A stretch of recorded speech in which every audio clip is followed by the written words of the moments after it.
Greetings everyone. Welcome to this special webinar that we've organized for all of you. Today we have a very special guest who's come here to address all of you on the occasion of civil services. She is All India rank 96. The name is Petal Gahlot. A very hardworking, diligent student. A postgraduate in political science from Delhi University, who did her graduation from the Xavier's College, Mumbai. She took political science and international relations as her optional, has done exceptionally well, has worked hard in a very focused, planned manner, and she's here to share her story with you in the most simple and in the most believable manner as possible. And she is a testifying example on how sheer dedication and planning can ensure success. Please welcome Petal Gahlot. Thank you, Petal. And we'll just get this ready and we'll start with the webinar in just a minute.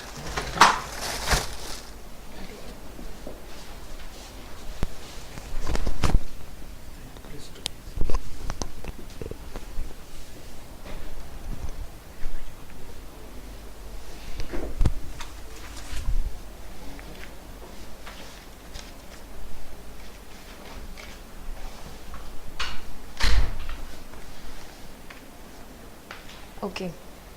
Hi everyone. As Atish has already said such kind words about me, I don't know what else I can tell you about myself except that I was just one of you about a month ago. I was also an aspirant, and it has been quite a roller coaster of a journey, which it should be, otherwise civil services preparation becomes a little bit of a drag. So as Atish has already mentioned, I am a student of political science. I did my graduation from St. Xavier's, Bombay in political science, and then I did my masters from Delhi University. I'm a gold medalist in political science, and I also have a keen interest in languages, and I speak French. For this reason, that is my keen interest in international relations, my interest in languages, I have chosen the Indian Foreign Service as my first preference, and I'm hopeful to be allotted that service very soon. Service allocations are still awaited. So let me get straight to the point. The civil services exam is, I think, without any arguments can be said, is the most difficult exam in the country, and I think the most difficult exam in the world actually. But the difficulty arises not because you have to study a lot or because you have to be very intelligent, but mainly because you have to be very hardworking and perseverant. These are two qualities that are essential for anybody that hopes to clear the exam with a good rank. So at the outset, let me tell everyone what all I'm going to be talking about. I will give you a structure of sorts. So first I'm going to be giving you a list of books that I referred to. There will be a book list. Actually, before that, I'm going to give you the link to my blog, where I have written everything that I'm going to be talking to you about. You can open the link as you watch the webinar, and you can read it as I talk, so it will be easier for you to grasp what I'm saying. So first off, let me give you the link.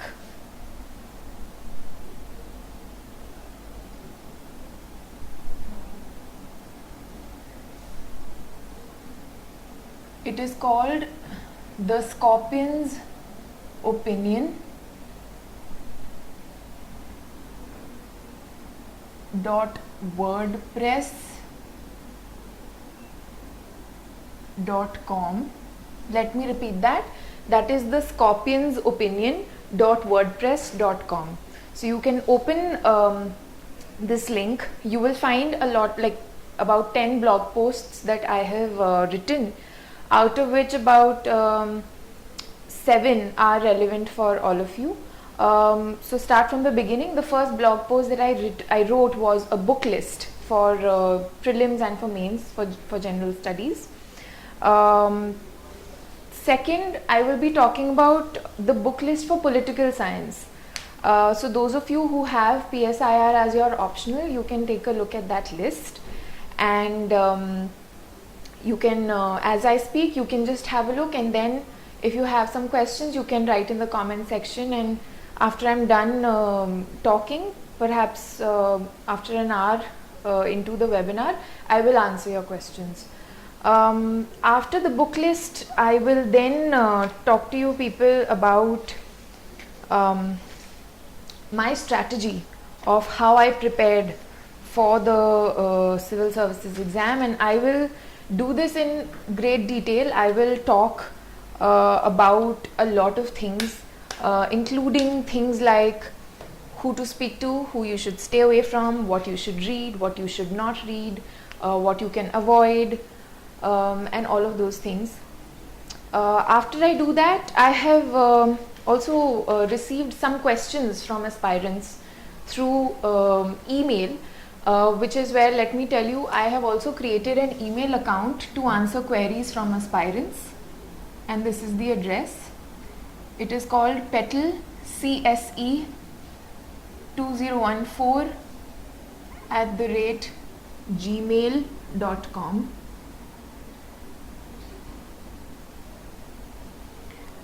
I have also created a page on Facebook by my name, Petal Gahlot,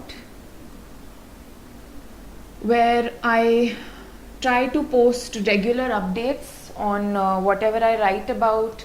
For instance, my preparation strategy and everything. You will find the links to everything that I have done with respect to the civil services exam on my page. For any queries, please write to me at petalcse2014 @gmail.com, and everything that you need to know is already up on the scorpionsopinion.wordpress.com. So let me now first talk about the books that you should refer to. Many a times people say that, oh, you have to study so much, there are so many books that you have to refer to. Yes, there are a lot of books that you have to refer to, but you must bear in mind that you should keep your sources minimal. Don't try to refer to 5 different sources for one particular topic. For example, if you have to study about powers of the governor, for example, your Lakshmikant's Indian polity is enough. You don't have to go refer to 10 different sources for that. However, what you need to keep yourself updated with is the controversies regarding the governor. For example, last year a lot of issues happened about how governors were just being transferred and removed because the new government came into power. These are things you will read in the newspaper. So that's one thing. Keep your sources minimal, and of course what you can do before you decide upon a source is take a look at the sources that are available to you. Compare and see what suits you better. This particularly holds true for political science students, because for your optional there will be 2-3 books that different people will suggest to you. You need to see what you are comfortable with and then decide on what you want to read and study from. Okay, so let me go into the book list. Firstly, a lot of people ask me, how many newspapers we should study, read from. Personally, I read only one newspaper, that was the Hindu. In fact, when I gave my first attempt, at that time I was sharing an apartment with another girl. So we would, I would read the Hindu one day and she would read the Indian Express, and then the next day we would exchange. But I realized that doesn't really make much sense, because you need continuity even in the newspaper that you're reading, because many a times the articles that come in a day's paper may be linked to what was reported in the previous day's newspaper. So it's better that you stick to one newspaper, but you do it well. Read the newspaper with utmost diligence, because that is, I think, one very important source of information, opinion, knowledge. And I personally felt the Hindu is a relatively balanced newspaper as far as their reporting is concerned. Maybe on occasion you can refer to the Indian Express editorials from time to time. Some of them are nice. But on the whole, I think for information, for reports, and just generally keeping yourself updated, the Hindu is a newspaper that works well. Secondly, magazines and journals. Honestly, I did not refer to a lot of magazines and journals. I only referred to the Economic and Political Weekly, and even this was after prelims. Only for my mains I refer to this particular journal, that is the Economic and Political Weekly.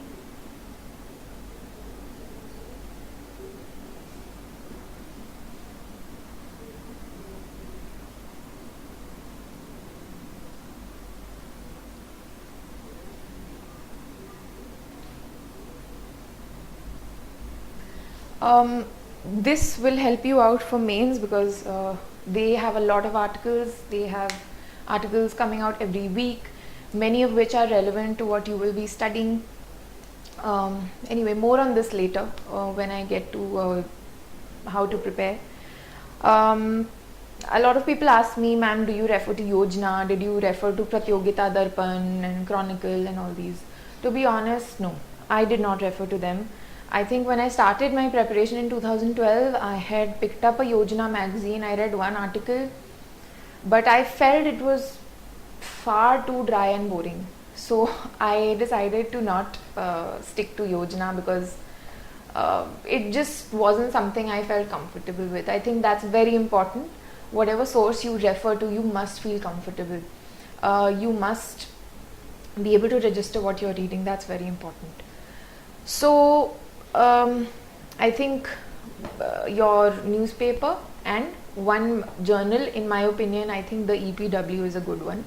That should suffice for you, provided you give it the time and attention that it deserves. Or websites, there are quite a few websites that I referred to.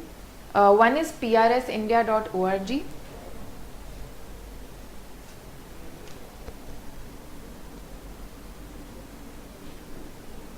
This particular website has some very good analysis on the latest bills and acts that are being considered by Parliament, that have been passed. It conveniently, condenses the salient features into one particular PDF file, so it's easier for you to read. Then I refer to the Ministry of External Affairs official website. You can just Google it and you will be able to find it. You can refer to their annual reports, their reports on the bilateral treaties, not in too much detail, but just to get a rough idea of what is happening, what are India's bilateral relations like. And I think as far as possible for this exam, you should try to refer to official government sources, because it is an exam for the government, and the most authentic source for information are government agencies. And thankfully India has a very good system of data collection, so you can expect to find a lot of information from government sources itself. Then there is mrunal.org. This is another useful website, I think. mrunal.org, where the person concerned, Mrunal, he analyzes current affairs and issues related to economy, polity, sometimes even geography, and in a very simplified manner. I often refer to this, and you'll also find a lot of interviews with toppers on this particular website. So a lot of things you will find in one place. So it's a good website to refer to, when you want to get hold of some information in easier language, simpler language that you can understand. And then there's of course Wikipedia for things that you don't find on these websites, to just generally keep yourself informed about things. So far I've given you my blog address, I have given you my email address, the name of my Facebook page that is after me, the journal, and the important websites that you should refer to. Okay, now let me get on to the books that I refer to. This is strictly what I refer to. In no way should you think that I am endorsing any particular source. It's ultimately, the choice is yours, so you can go about figuring out what are the various sources, see what suits you, and then go in for that when you start preparing. So let me start with prelims, because I think this webinar comes pretty close on the heels of the prelims that is going to happen on the 23rd of August. So I'm sure some of you have doubts as to whether or not you've referred to the correct sources. Have you referred to enough sources? So let me tell you that whatever you've studied, as long as you've studied it well and with focus and concentration, you'll be fine. The important thing is that you must give your 100%. Do not try to compare yourself with how much or what somebody else has studied. What's important is जो भी आपने पढ़ा है वो आपने अच्छे से पढ़ा है. That is what is important, and that should be your aim. Even in general, I think whatever you do, give it your 100%. So for Indian polity, I refer to Lakshmikant, that is Lakshmikant's book on Indian polity. That is a very good book because it covers pretty much everything you need to know about the Indian polity. However, there may be some, for instance, current issues or some controversies that have taken place that obviously you will not find in a book. So for that, you should keep your eyes on your newspaper. That is your best source.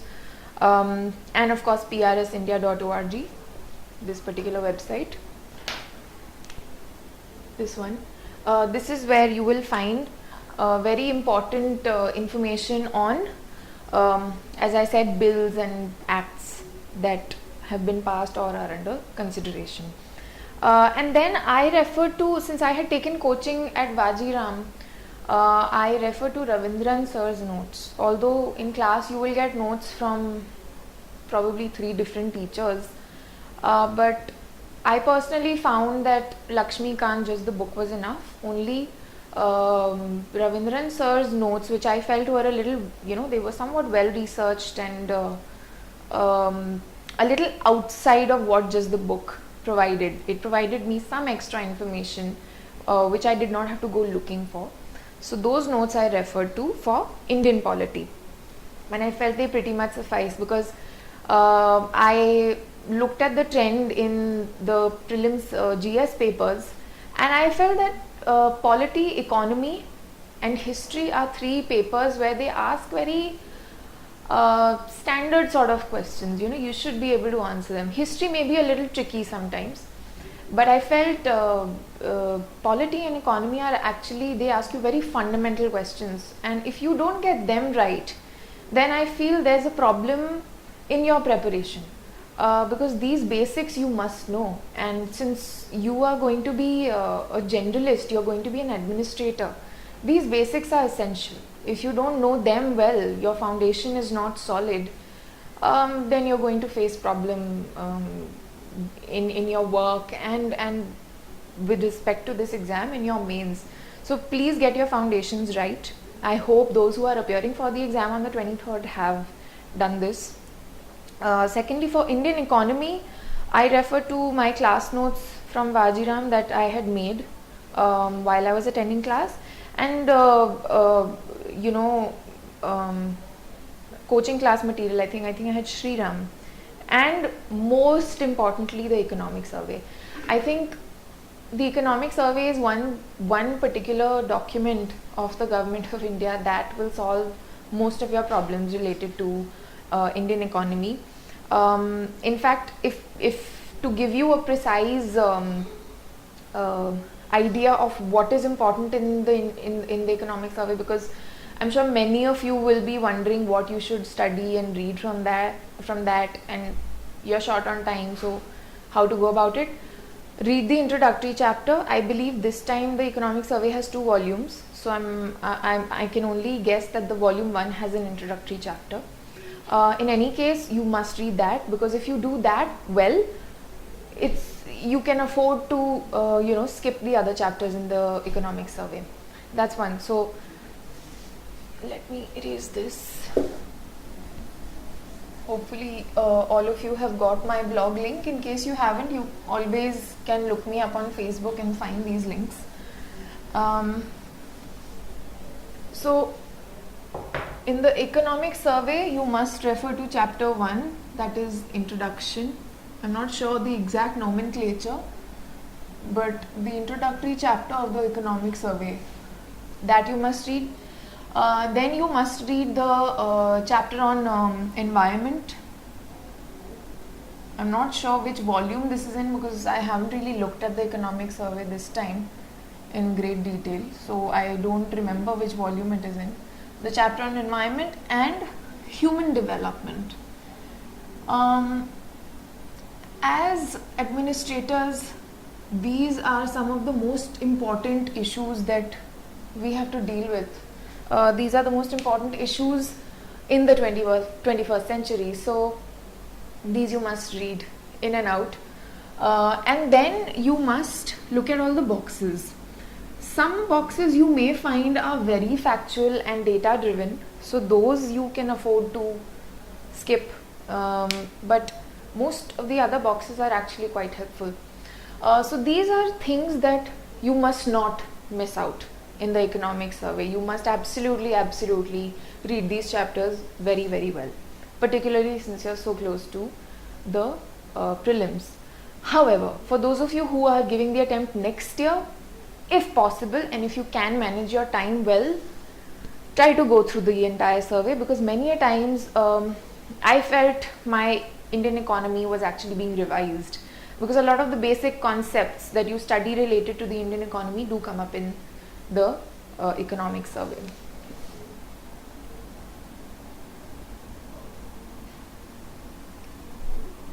Alright.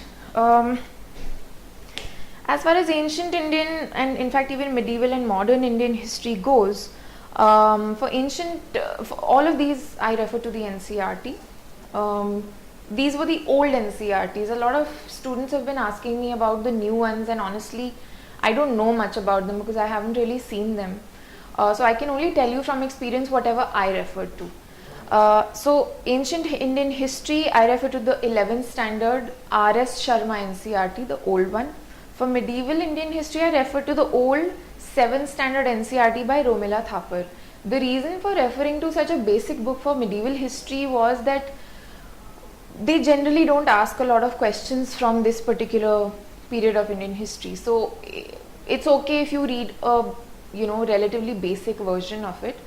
But if you do feel that you don't feel comfortable with ignoring it and giving it less weightage compared to other parts of Indian history, then please by all means look for a better, more detailed book and go through it. There's no harm in referring to a more detailed book. In fact, it's better. It polishes your knowledge, and that's always better. For Indian history, in my first attempt, I had referred to the Bipin Chandra NCERT of 12th standard, the old one again.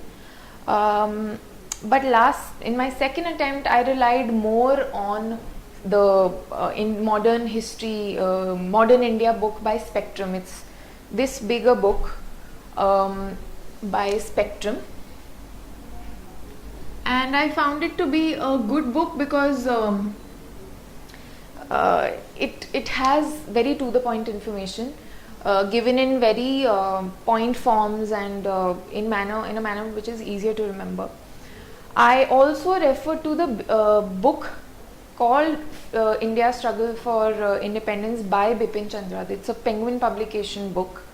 Some parts, for instance, tribal and peasant uprisings, I did refer to that particular book because I had read it earlier. So I had made some markings and I referred to that book. Before I go ahead, let me also advise you people, whoever is going to be giving the attempt next year, to get into the habit of reading, because that is going to really come in handy for you.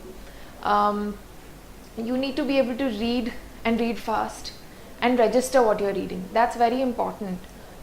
Since I always had the habit of reading, a lot of this became easier for me. It didn't seem like a mammoth task because I enjoy reading, and particularly things like history and politics interest me. So I took genuine interest in these subjects, and that really helps. I think if you read something with the idea that, oh my God, I have to study this and this is so difficult, you're not going to be able to do your best. So try to generate genuine interest. I will speak about that in more detail once I'm done with this. After this, Indian culture, A.L. Basham, Spectrum, World and Indian Geography. Again, I refer to some class notes, some coaching material, and the NCRTs. And this book by Majid Hussain on World and Indian Geography.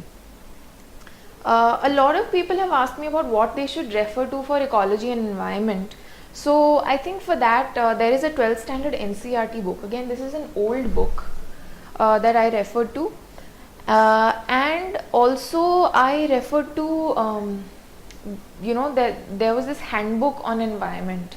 So a lot of publications come out with that. You can pick up any one. They're all pretty much the same. And I think if you read that, it will be helpful because it will have all environment related stuff in one place. For general science, I refer to the 9th, 10th science NCRTs and the 11th, 12th biology NCRTs.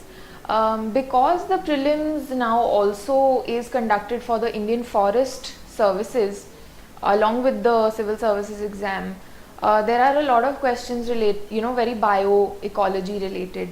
So you need to brush up and polish your biology as well. I know this may come as a little bit of a tensed sort of perspective for students who've done only humanities after 10th standard. I was one of them. But again, if you do it with interest, you'll be able to manage, you'll be able to cope with it. Besides, you don't have to be able to memorize all of it. Study whatever you understand, and whatever you don't understand, you can always ask. There are fellow aspirants who are studying. I'm sure you have friends who come from a science background, and I'm sure they'll be able to help you out. And if nothing else, there's always Google and YouTube. There is no dearth of material to study from. All you need is to know where to look for it. Current affairs, newspaper, MEA, website, PRS, these. Now, I think that pretty much covers what you need for prelims. And these are basic books and material that you must refer to. You can't afford to skip any of this. And please don't go into the exam with the idea that, let me do this and leave this. Ye अच्छे से कर लूँ तो this I can afford to leave. No, you can't do that, because if you go with the idea of of cutting it too close, you might not make it. That's what I felt happened with my first attempt. I cut it too close. I did not give CSAT enough attention, and that took me down. I couldn't clear the exam because of that. Again, more on that later. Let me now very quickly tell you about my book list for general studies. I don't want to, for mains, I don't want to spend too much time on this. Okay, yes, before that, for CSAT, just refer to your 6th to 10th mathematics NCRTs and just get there's this handbook that comes on CSAT, either by Tata McGraw-Hill or Arihant, or there are a lot of publications who are coming out with these kinds of books. So just refer to that and you should be fine. And in any case, CSAT is qualifying this year, so you shouldn't worry. But also don't take it lightly, because you do have to qualify the exam, and if the paper is difficult, then you're going to be in a sorry state. So don't take anything for granted. Give everything the attention that it requires. Don't neglect anything. Now for mains, I won't go into too much detail because a very detailed and comprehensive book list is up on my, okay, sorry, I erased the web link, is on my blog address. You will find it under the title book list, and then book list for political science and international relations. So I won't go into too much detail, but what I will tell you is that GS paper 1 and 2 have some standard books. You will find material to refer to. That will not be a problem for you. What you may feel nervous about is paper 3, because that's how I felt about it. I felt that where am I going to study from, and where is the material, what should I read? It's such a random paper, there are so many things. So but somehow I did manage. I found some sources, which again you will find on my blog link. I think basically for paper 3, for Indian economy related things, you should just be updated. That's what is most important.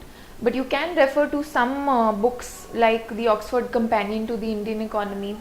You should refer to the State of Indian Agriculture report. I think this is a 2012 or 2013 report, if I'm not mistaken, and it covers most of the topics that are in your paper, related to animal husbandry and food processing and everything. But mostly I refer to some coaching class material which I found, and there is again no dearth of it. You will go to the market and you will find whatever you need topic wise, so you can do that. Again, a detailed list is on the blog post, so please refer to that. For ethics, a lot of people ask me, what do you do for ethics, where do you study from, what kind of a perspective should you take. So let me tell you that for ethics, there isn't preparation as such that you need. What you need is a balanced outlook.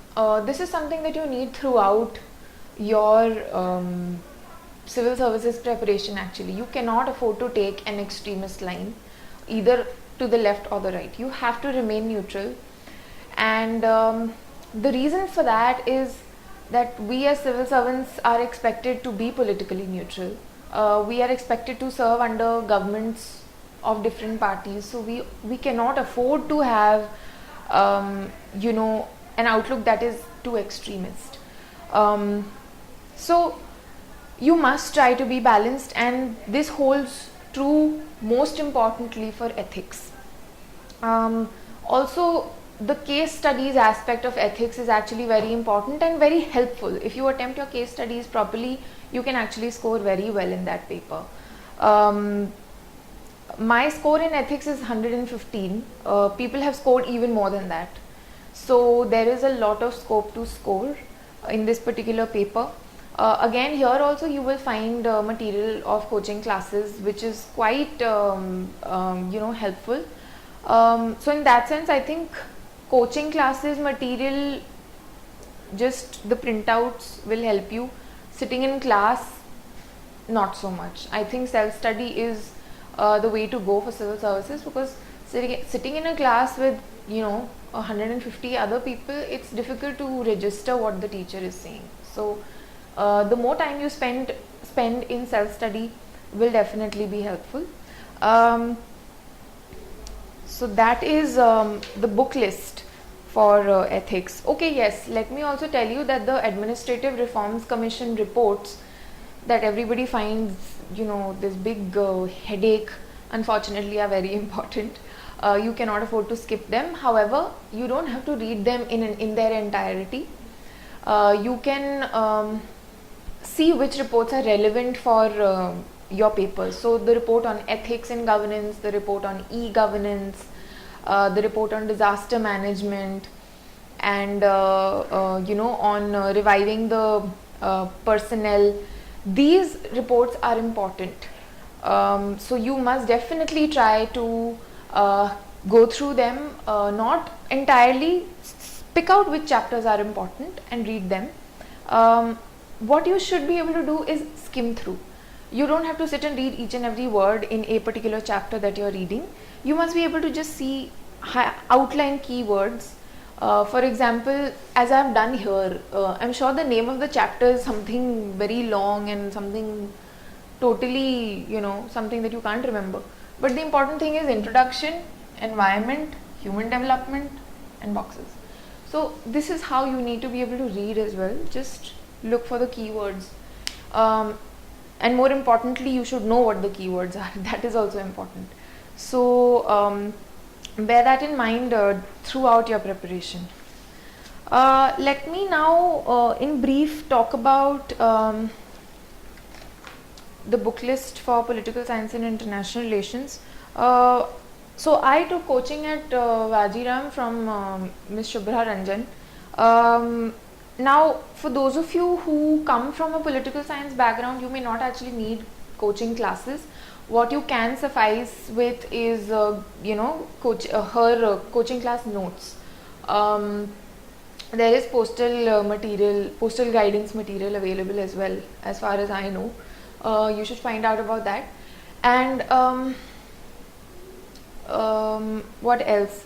Apart from that, there are some basic standard books again that you should refer to. For instance, An Introduction to Political Theory by Rajiv Bhargav and Ashok Acharya, Political Theory by O.P. Gauba. However, the O.P. Gauba book per se, I think I referred only one chapter from that book. But some people find that book easier to understand, so it's your personal choice really. I think I should write my blog address once again for those of you that have missed it and are just joining me.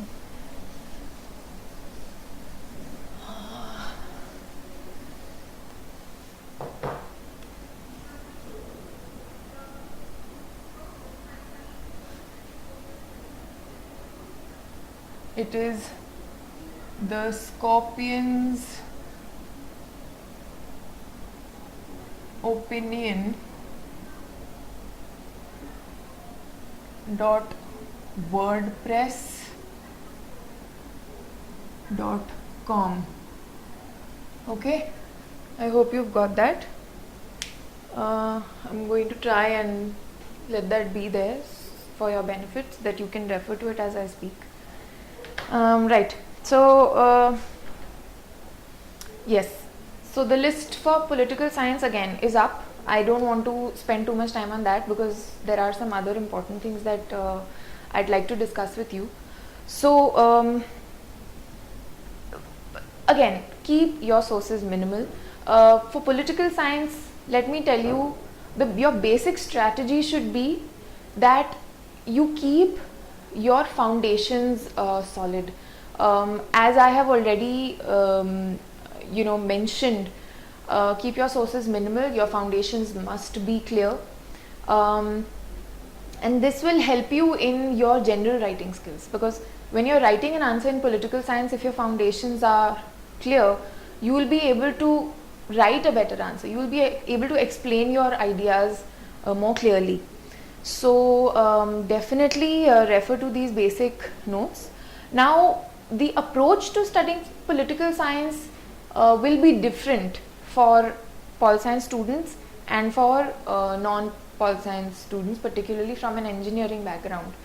So political science students, I think, can directly jump into the books and refer to them and use the class notes or coaching class material as your basic framework and fill in the details with these books. These books will help you in improving your vocabulary, in clearing your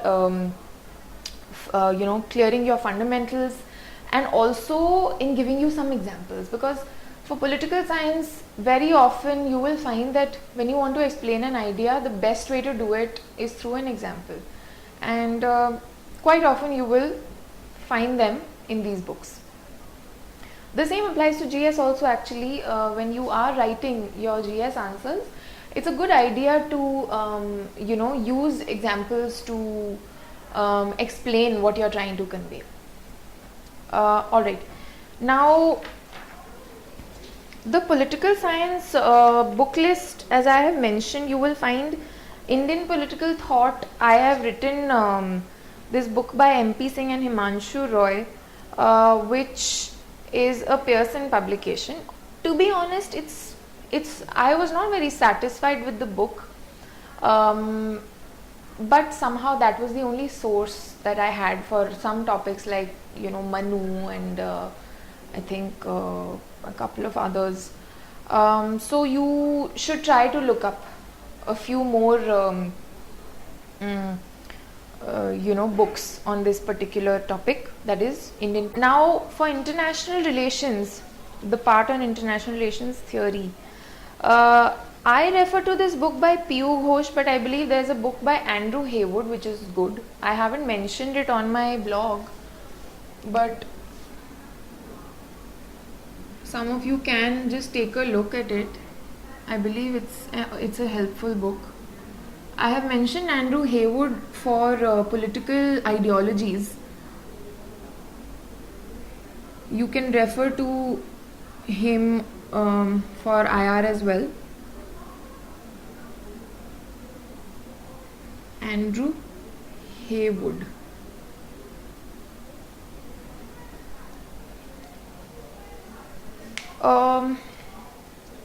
For comparative politics, I think coaching class material, and this book by J.C. Johari called Comparative Politics.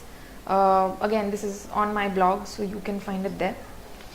As far as India and the world goes, that is something that you will have to study on the go, because bilateral relations are so fluid, they change all the time. New events are happening. India and Pakistan at one point are considering peace process, then they are antagonists. So just to give you a rough idea, bilateral relations and India and the world section of paper 2 you will have to study through your current affairs and IR that you prepare for GS.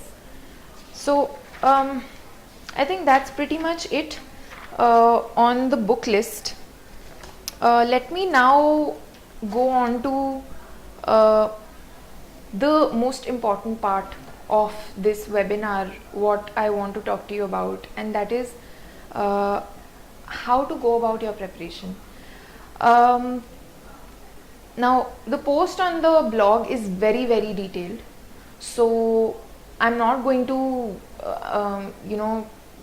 talk in as much detail right now. I'm going to try and only summarize all of that for you.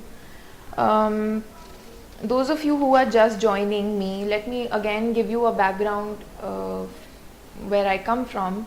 I'm a political science student, and therefore a lot of the strategic planning I did was keeping in mind my background.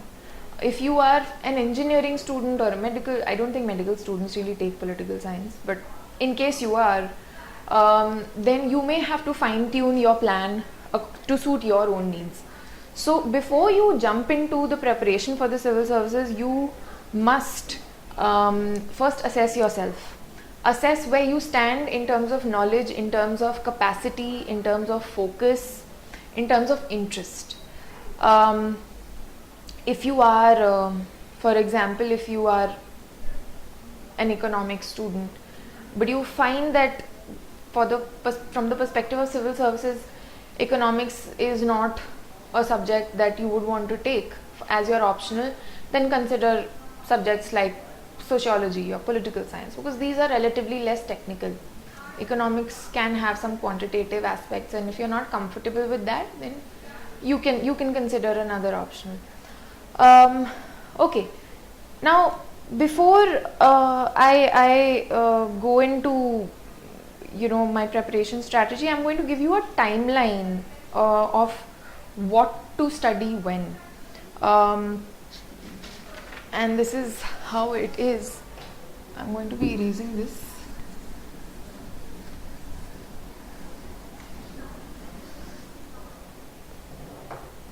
Okay, now assuming that you will start your preparation for the 2016 attempt, Okay, 2016 attempt. This is how you should go about preparing for it. So between July 2015 to January 2016, I hope that is legible. July 2015 to Jan 2016. I know July has already passed, but still you're only a month behind schedule.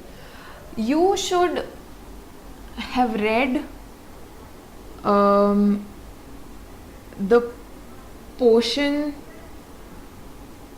not included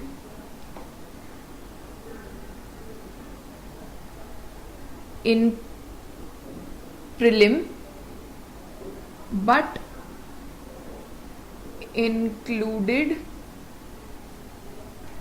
in mains. Okay, this mainly involves your post independence consolidation. So India after Gandhi,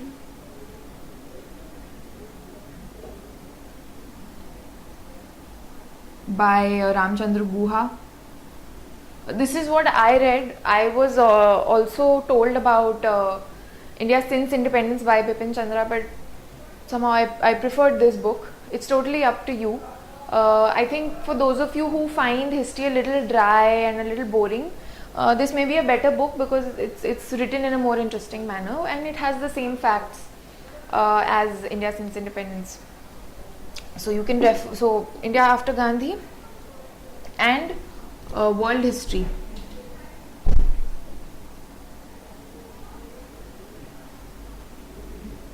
These things you must finish between July 2015 and January 2016. The reason for this is that February 2016 onwards, between February and August, when your prelim happens, you must only study for prelims and nothing else. Why? Because prelims is more unpredictable. Prelims is more based on chance. Prelims has a much larger crowd appearing for the same exam as you. So you must at all cost give prelims enough time, and for this it's important, but at the same time you must also have your eye at the mains, because you cannot possibly read these books. India after Gandhi is about this thick, it's this thick, so you can't read that book in 2 months. There is no summary that is going to be enough. You have to read the book. So this is the time that you should be reading India after Gandhi, finish off and make your notes side by side, and finish your world history as well. Apart from that, once you're done with this, probably you can try and finish this up by say October latest. Finish this by October, and then November, December, January, 3 months you must focus on your optional. Now political science optional has some elements that are theoretical and some elements that are very current affairs based. And then of course there is part 2 of paper 1 in pol science, that is your Indian government and politics, which completely overlaps with Indian polity that you study for prelims. So that's one advantage that you have. So the theoretical part of your optional you must cover, and your post-independence Indian history and world history you must cover by January 2016. Alright. Then you move on to your prelims, and Feb 2016 to August, obviously, because that's when your exam happens, 2016, focus on your prelims preparation. Alright. And then once you're done with that, of course comes your main exam.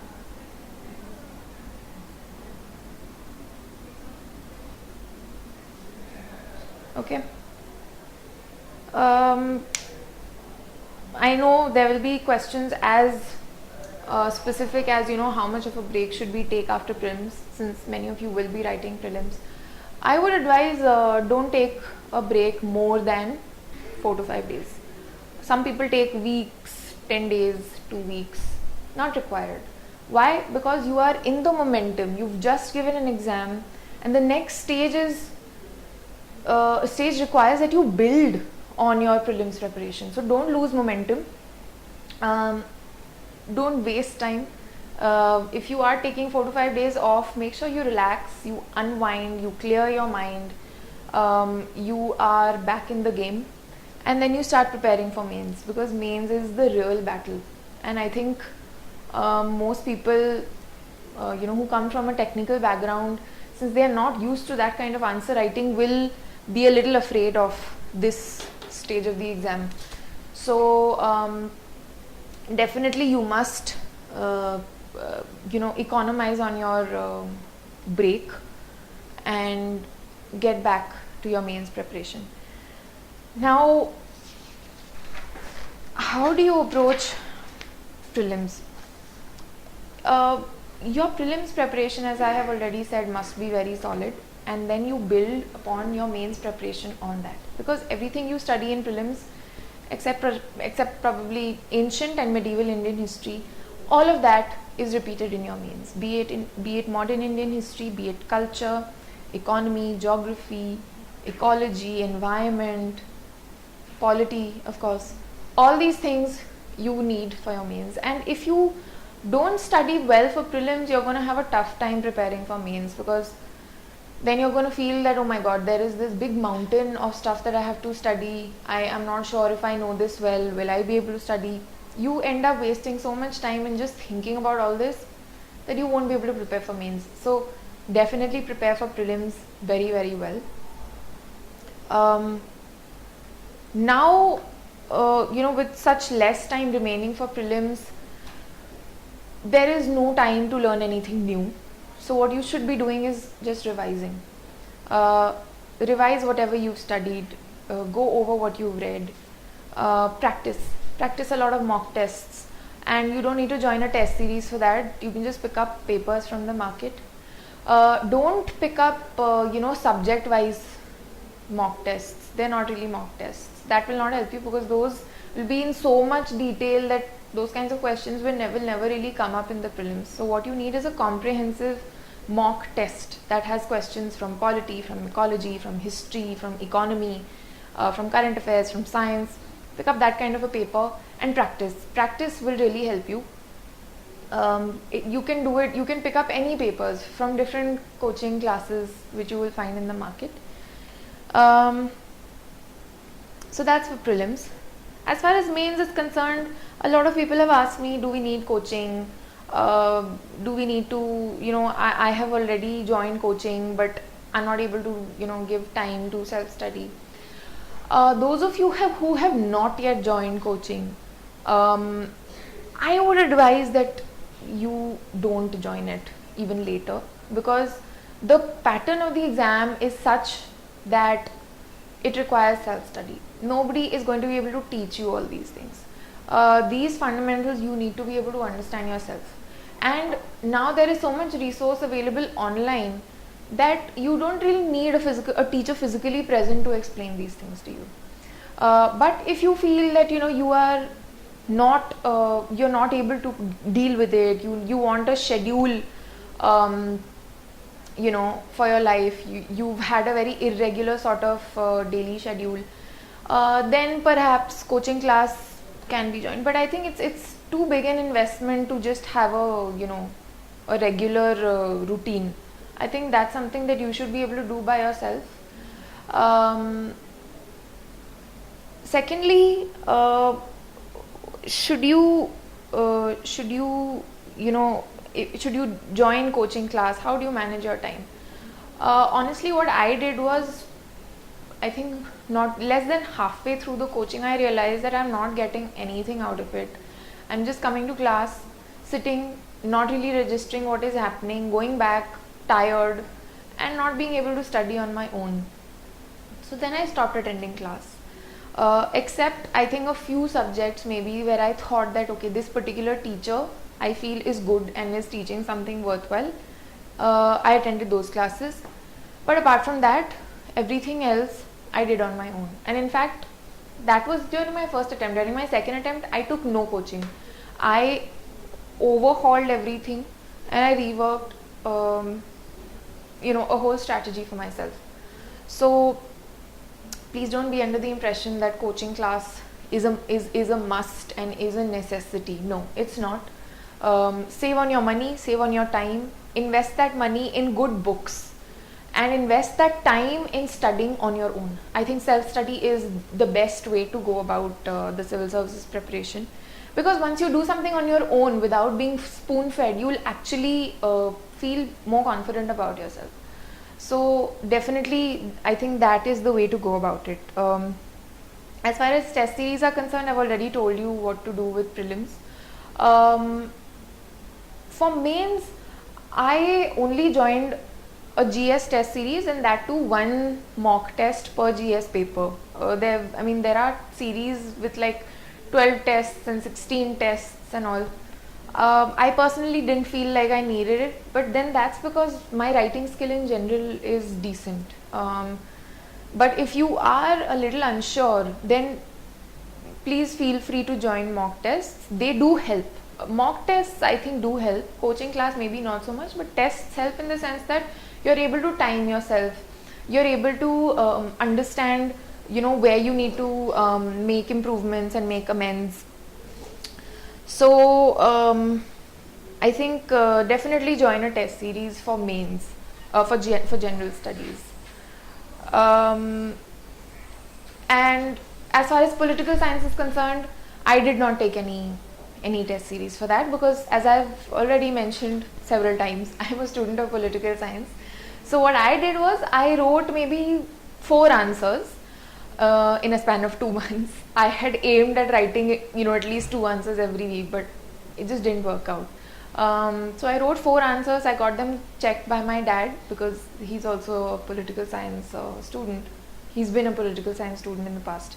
So I got it checked by him.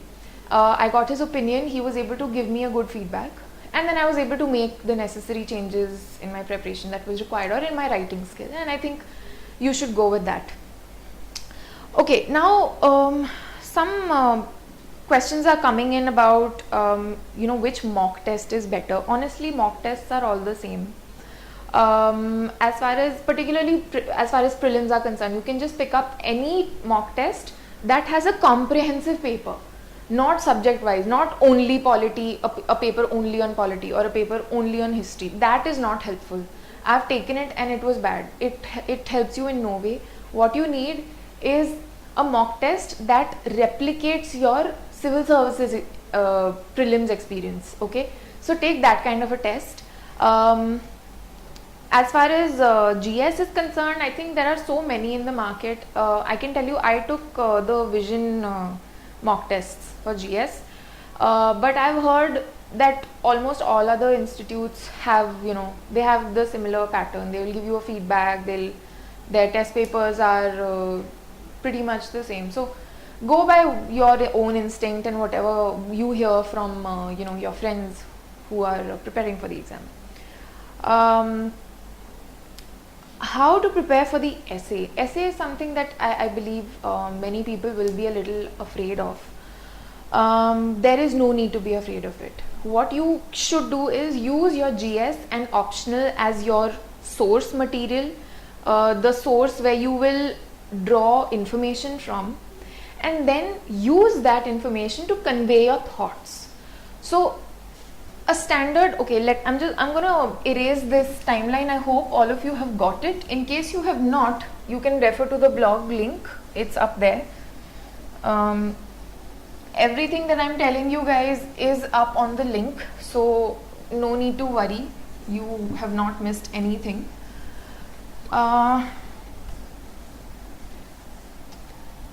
Okay. Yeah. Now, how do we write an effective essay? Firstly, you need to think about how to choose a topic. How do you choose a topic? You should know enough about it. Second, you must have the vocabulary to write that kind of a topic. If it is something philosophical and you are not very confident of your English writing skills, then that will not be a good topic to choose. On the other hand, if it's a very factual topic but you're not very sure of your facts, then again that's not a very good topic to choose for the essay. So firstly, choosing a topic should depend on how much you know about it. Second, will you be able to express it correctly? Okay. And then language. A lot of people ask me, do we need to write flowery language? Should we write in very eloquent English? No, you don't have to, because your essay paper is going to be corrected by a generalist, by somebody who does not have a English literature background, or if you're a Hindi medium student with a Hindi medium background, no, Hindi literature background, no, not necessary. They are going to be generalists who will be very, who will have a layman's perspective. So whatever you write should be in a language that a layman can understand. Don't be very technical. This holds true particularly for people from an economics and pol science background. Please don't go into political theory jargon or international relations jargon or economic jargon, Laffer curve and this curve, and please don't do that, because this person who will correct your paper will just think, what is happening, I can't understand this, I don't like this essay. So make sure you don't get too technical in your essay. Keep your language simple and keep your sentences concise. Don't write long sentence. That is always the sign of a bad writer. Your sentences should not be so long that the person loses track of what you're saying. Okay. Okay, now what should your essay look like? Firstly, you introduce the topic. Okay, what is this topic about? So the topic that I wrote my essay on was with power comes responsibility. So I introduced what is power. I am a pol science student, so, and I have not said, I think I've said it enough times. Since I am from a pol science background, power was a topic that I knew quite a lot about. So I had enough source. Okay, so my source was solid, and I was able to explain it because I had the vocabulary for it. Okay, simple vocabulary, but enough to explain it. So I introduced what is power. Then I went into what are the aspects of power, what are the various standpoints. So how does power work among individuals, at the level of the government and the citizen, in international relations, things like that. So basically talk about that, and then you must go into positives and negatives. This holds true for topics like, for instance, the second topic that I wrote about was tourism. Just give me a second. Yeah, I wrote about tourism in India. So I wrote about what are the positives, how can we benefit, and how can it work well for us. Then what are the negatives?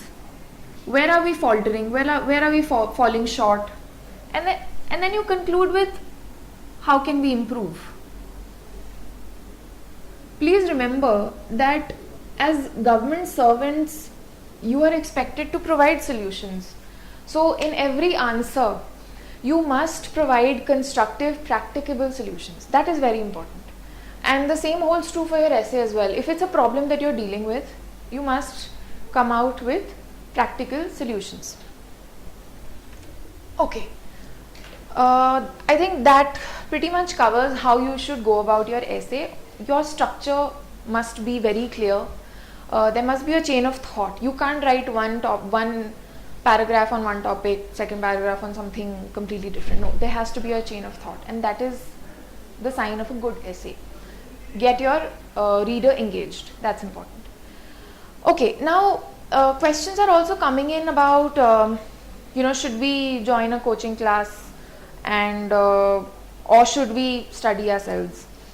I personally prefer self-study. I think self-studying is the better way to go about this preparation, because coaching classes sort of have a mass product sort of perspective. It's a one-size-fit-all kind of approach that they have. Self-study, on the other hand, you can fine-tune your strategy on your own. You know your strengths. For instance, I in my class felt that what was being taught was so basic and so foundational that I don't need this class.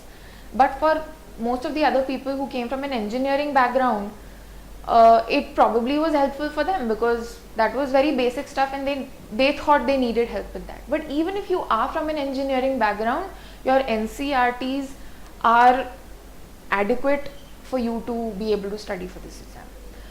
You don't have to be superbly well read and intelligent or any such or intellectual to be able to study and crack this exam. No, that's not what you need. What you need is hard work, perseverance, focus, and a clear mind. That is important.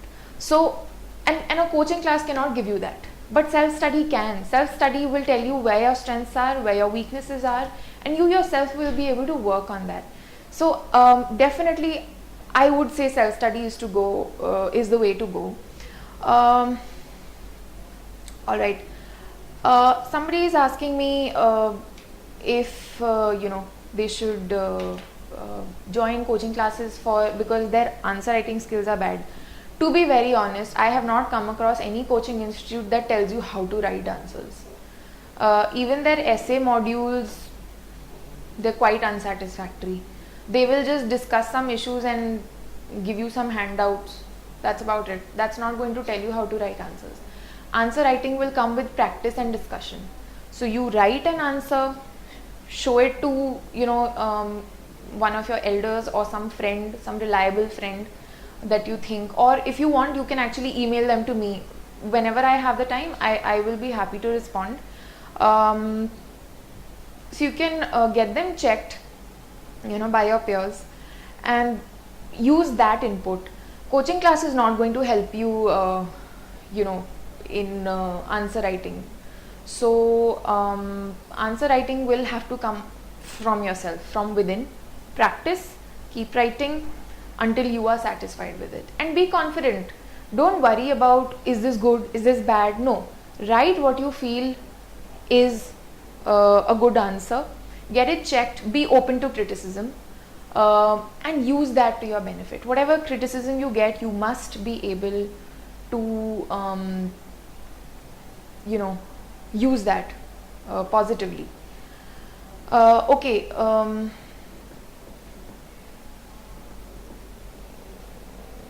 All right. Then some questions are coming in about civil services times. Yeah, I have not gone through civil services times honestly, so I can't really tell you too much about it. But if you find that it's too detailed, too complex, then don't refer to it. Refer to simpler material that you can understand well. Then somebody is asking me, okay, hold on, give me a moment. Yeah, on exam structure. See, for prelims, I don't understand what you're asking by exam structure, because if you're asking what are the type of questions, for prelims there are MCQs, multiple choice questions. You have to pick one correct answer, for which you will get 2 marks if it is correct, and if it is wrong you will get a negative marking of 0.3, I think. Yeah, so if it's 2, then it will be 0.6 marks will be deducted from your score. Okay, somebody is asking me, study smartly, be specific. Okay, I understand that everything will seem important to you, but I think as you read, and this is something that I'm going to come to when I talk about how you should go about reading the newspaper, as you read, you will understand what is important. To be simple, to be simplistic, you need to understand if this is important from a policy perspective, because we're going to be policy makers and policy implementers, right? So something that is, for instance, Lalit Modi decides to create a rival body to the ICC. How is that relevant to policy making for you? Is it relevant in any way? No. In the immediate foreseeable future, no, not really. But issues like which is the most clean city, what is needed to make Delhi clean, how can maternal mortality be reduced. These are issues that policymakers have to deal with. So anything that you read in the newspaper, on the internet, this is what you should focus on. As far as what to read is concerned. How many hours of study in a day? There is no set hour. I studied for, I think, about 6, maximum 7 hours in a day. There are people who will claim they studied for 16 hours. Maybe they did, I don't know. But I am telling you what I did. I studied for maximum 7 hours, not more than that. But whatever I studied, I did with utmost concentration and focus. And that is what is important. You must be able to draw a balance of quality and quantity. So if you are studying only for 1 hour in a day with full focus, that's not going to help, because you still won't cover a lot. However, if you study for 16 hours but you're not putting your 100% and you study with only 50% concentration, even that is not going to help. So you need a balance. Study for 6 to 7 hours with good focus, good concentration, and I think that should be it. For engineering background, which optional should we choose? To be honest, choose an optional that you feel you can understand. So most often I've seen engineering, people with an engineering background go for sociology. Public administration is also a favorite with a lot of people, but to be honest, I find it a dry subject. So if you are someone that easily switches off, loses track, and is not, good with dealing with boring sort of subjects, then maybe public administration is not the way to go for you. Sociology you can consider, because it's a very everyday sort of subject. You will see examples and concepts right in front of you. So sociology, I think, is an easier subject to deal with for engineers.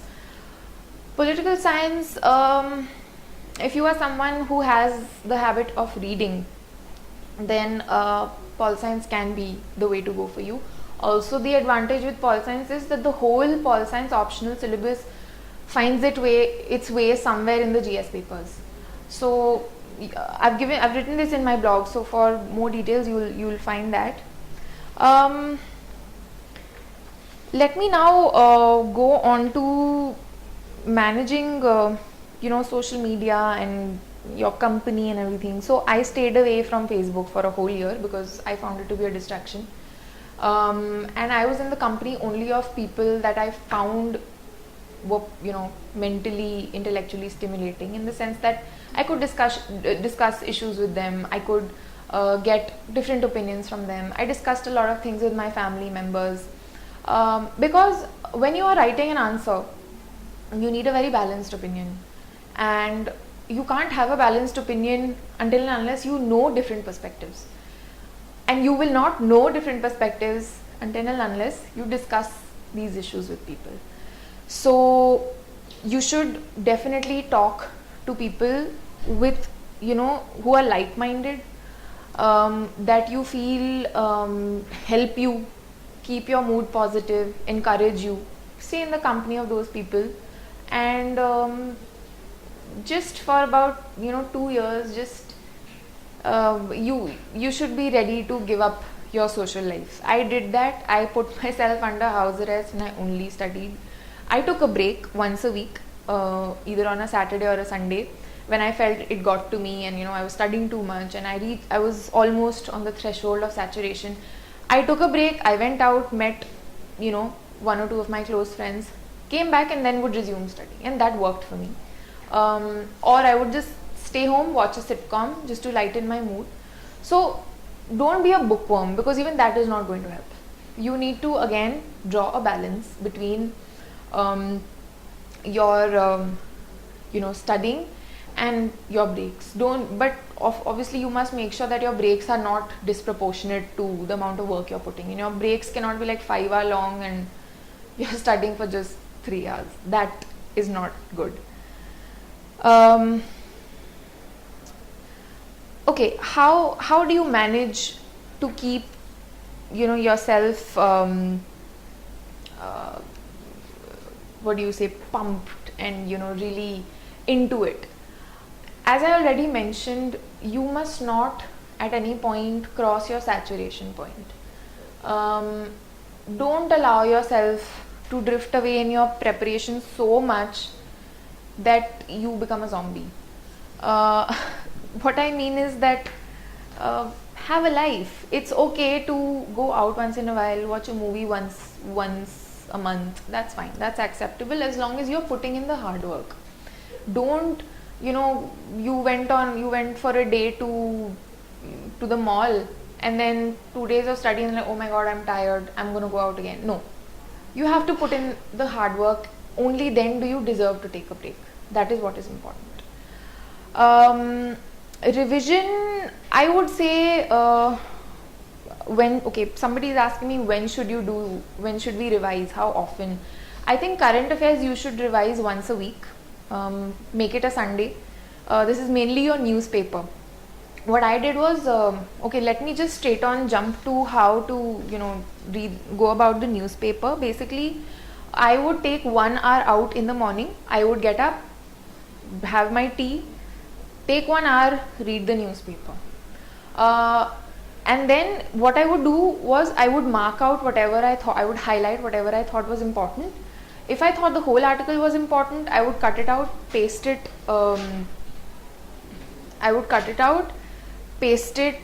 in my journal. And but if I thought that the whole thing was not important, then I would just make notes of it, write it down. Okay.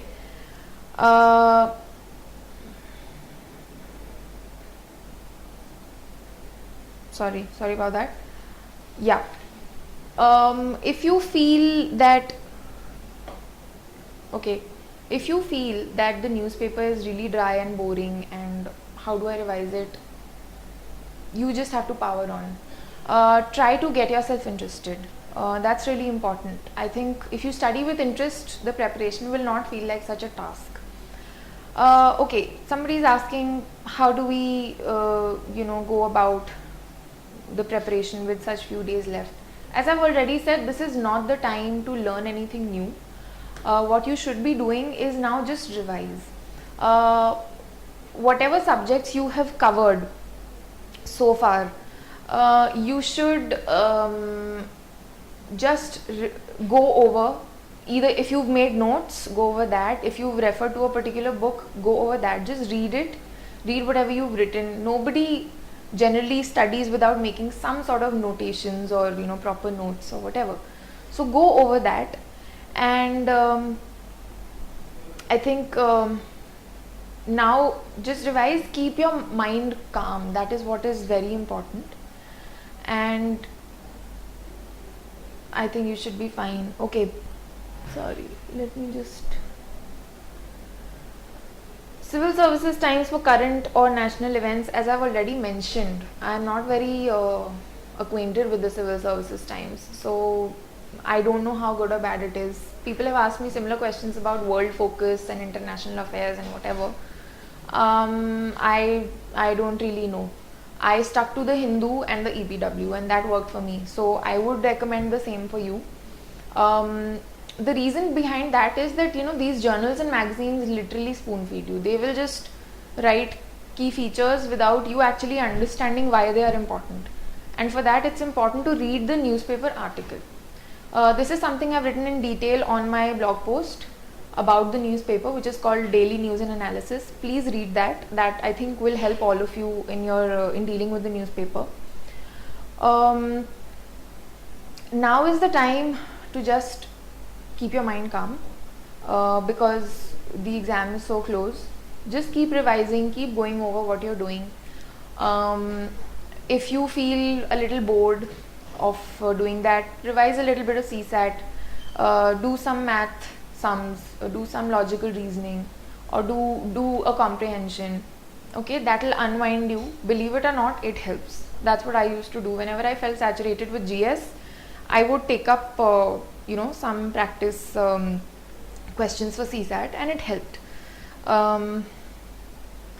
Okay, what else? All right. I think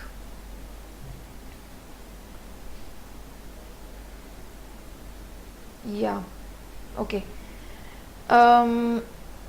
Somebody had asked about the exam structure. I'm still waiting for that question to come in a more specific form, but I can't really see it. All right. Anyway. Yes, GS4, how to approach GS4. As I've already said, GS4 requires that you stay very balanced in your answers. So you must not take any extreme position, either politically or even ideally for that matter. Don't be too idealistic in your GS ethics answers, because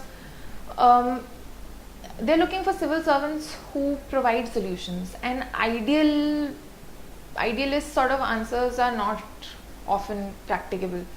So that is something you need to bear in mind. Don't be too idealistic. Of course, you must have a moral grounding for what you're saying, for what you're arguing for. It should be morally grounded.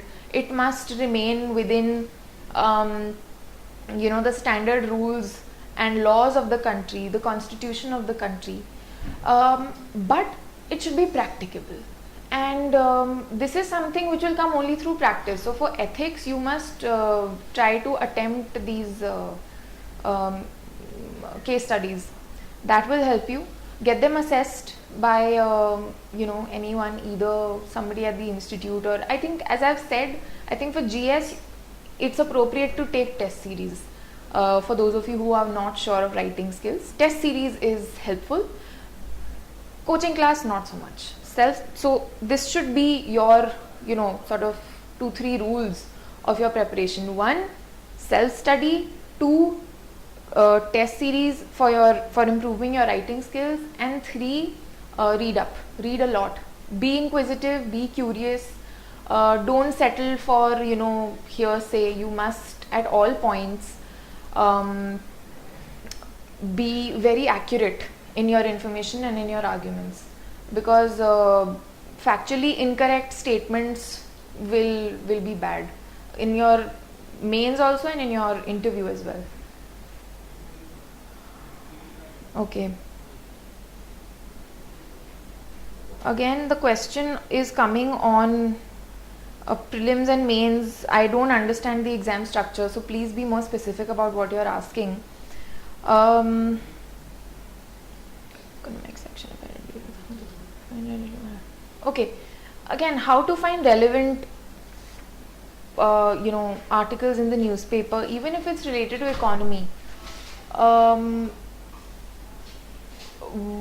Whenever you are reading the paper, look for these questions. Okay, when did the issue originate? Who are the people that are involved? Okay, so basically this is what you should be looking at.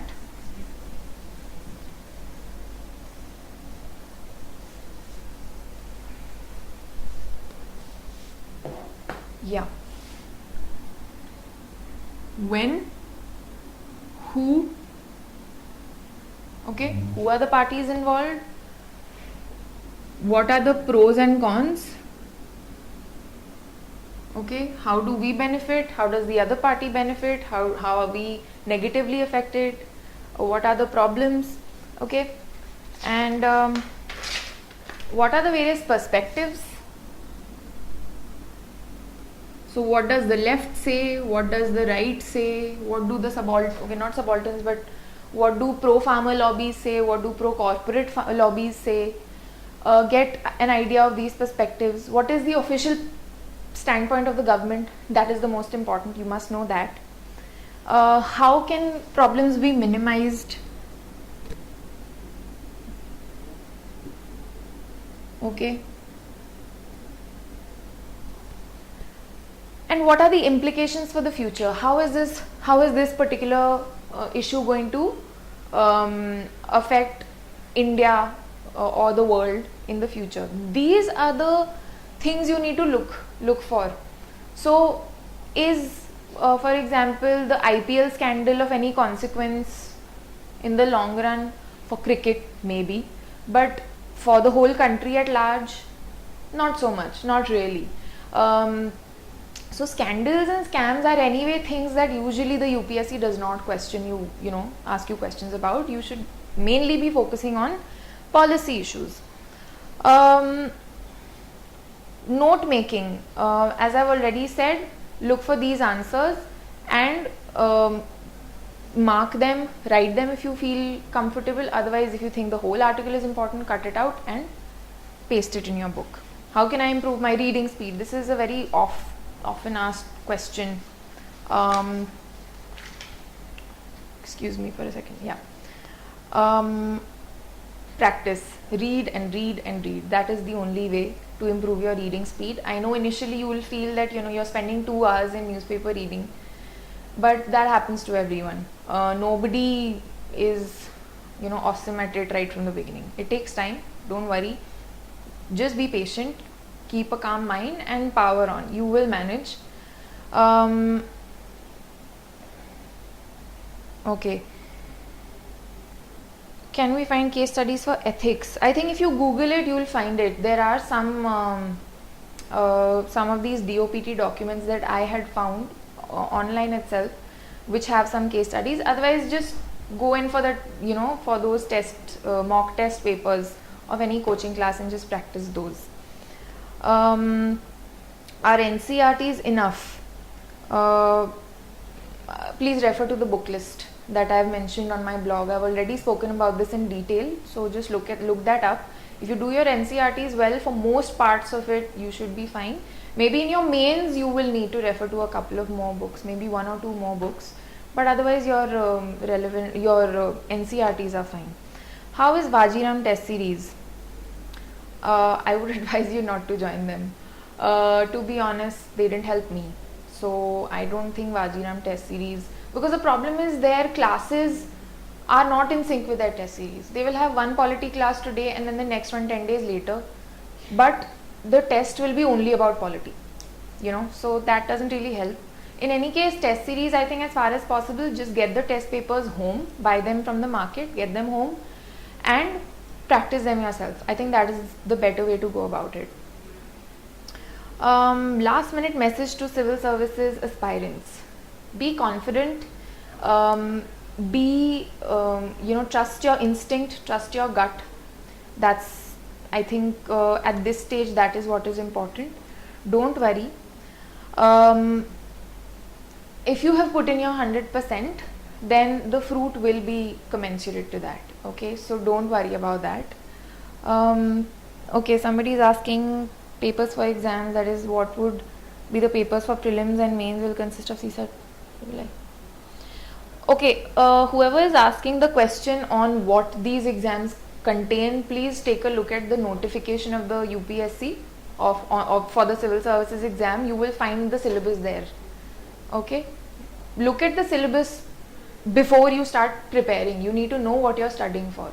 Okay, look at the syllabus, look at past year's papers, get an idea, get a sense of what the exam is like, and then start studying. Okay, you don't need me to tell you that. How do you deal with art and culture and science and technology? Okay, that's a good question. I would have missed that out otherwise.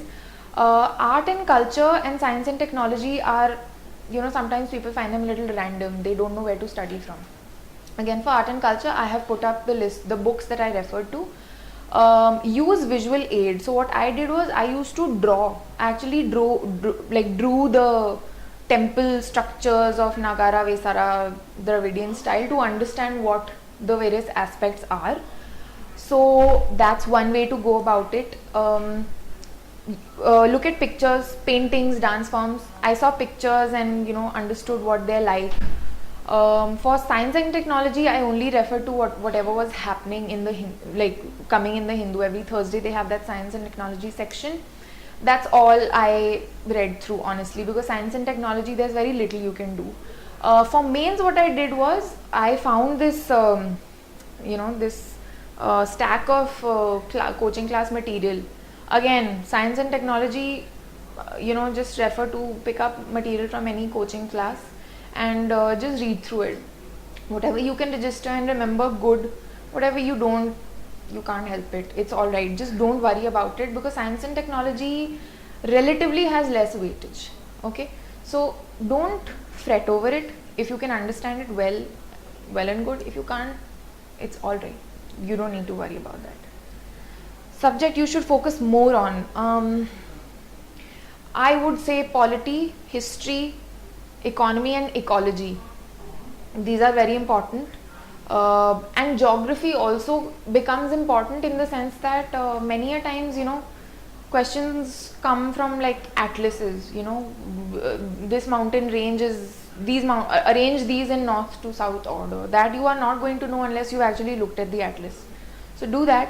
Spend some time on geography as well. To be honest, I can't pick any one subject that is important. I think they're all important, because your goal should be to attempt maximum number of correct questions.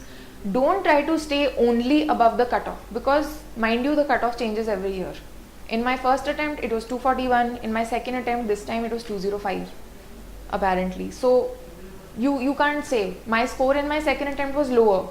So please don't go with the mindset that I just have to float above the cutoff. No, you have to attempt maximum possible correct questions. That is your goal, and that is not going to happen until and unless you study everything properly. Okay, so please don't skip anything. That is a strict no. But if at all you have to clear your basics in somewhere, I would say economy, polity, history are your pillars, okay, that you must focus on. What are the questions asked in the interview? There is no set standard. It changes every year. Sometimes they ask, about your personality relating to your, your DAF, but they didn't ask me much on that. They mainly asked me about international relations and economy. So you should be prepared for everything. Get your optional basics right. Whatever you studied in your graduation, get those basics right.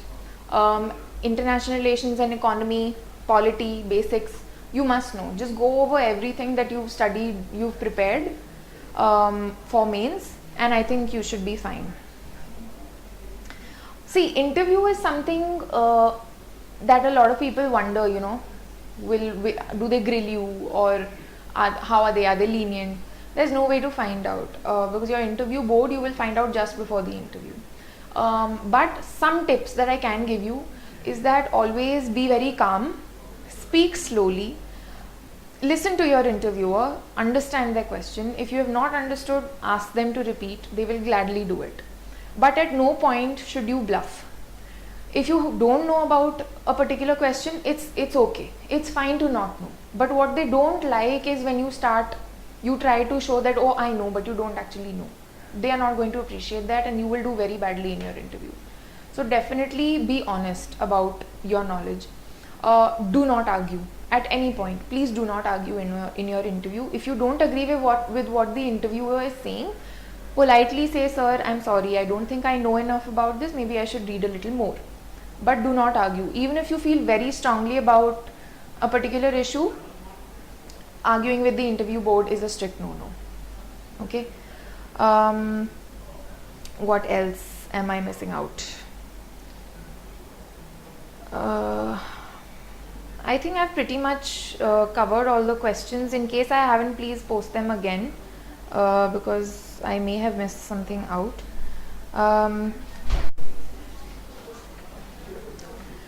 I think that's about it for now. Let me just tell you that,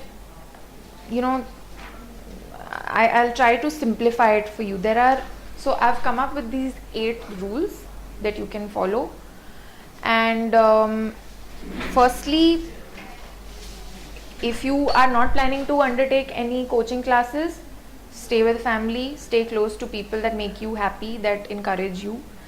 Secondly, don't take what you've read in the past for granted. Every knowledge comes handy. No knowledge goes waste. So don't think that, oh, I studied that and it's gone to waste. No, it's never waste.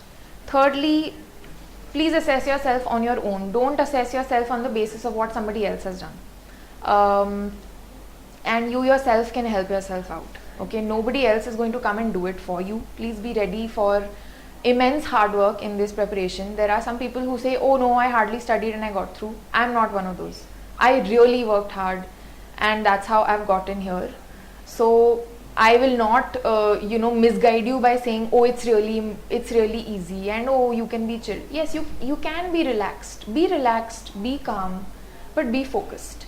That is extremely important. And stay fit, stay healthy in terms of your physical health, in terms of your mental health.